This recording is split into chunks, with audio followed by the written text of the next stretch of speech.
President of the United States and Republican leaders, but significant and meaningful differences remain. Democrats are fighting to protect the health care of the American people, and we are not going to support a partisan Republican spending bill that continues to gut the health care of everyday Americans. Period. Full stop. There's a Republican-caused health care crisis that is causing hospitals and nursing homes and community-based health clinics all across the country, in rural America, urban America, small-town America, the heartland of America, and black and brown communities throughout this country. And that crisis is happening right now. And that's why we believe there is urgency to both keeping the government open, reaching a bipartisan spending agreement that actually meets the needs of the American people in terms of their health, their safety, their economic well-being and quality of life, while also addressing the dangerous Republican healthcare crisis. We laid out to the president some of the consequences of what's happening in healthcare. And by his face and by the way he looked, I think he heard about them for the first time. The closing of rural hospitals.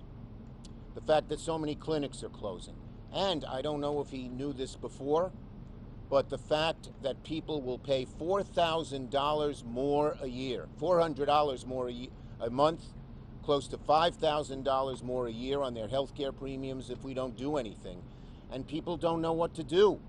The average working family can't afford that. I told him how I met a mother who was crying to me because her daughter had cancer.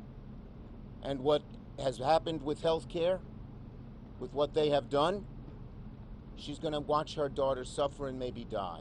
And so he seemed to, for the first time, understand the magnitude of this crisis, and we hope he'll talk to the Republican leaders and tell them we need bipartisan input on health care, on rescissions, into their bill. Their bill does not have they never talk to us. Thune didn't negotiate with me. Johnson didn't negotiate with Hakeem. And on the key issues, the Appropriations Committee, which has talked about 3 of the smaller bills, they're good bills, they said the appropriators couldn't agree and said kick it up to the 4 leaders. They still haven't talked. And let me say, we're deadly serious about addressing the Republican-caused health care crisis because it's a deadly serious issue for the American people. Largest cut to Medicaid in American history. Hospitals, nursing homes, and community-based health clinics closing right now. The fact that more than 20 million Americans are on the brink of experiencing dramatically increased premiums, copays, and deductibles because of the Republican refusal to extend the Affordable Care Act tax credits, which benefit working class Americans. And we pointed that out. I pointed that out. Working class Americans, their health care, that's what we're fighting to preserve, to defend, and to strengthen. Thank you. Question? Yeah, want to take questions or not? No. Yeah. Okay. Thank you, everybody. Was there any mention of a shorter CR? Before the plan B? 30 hours? You guys probably don't want to leave because the speaker is coming out after this. How soon? Soon, very soon.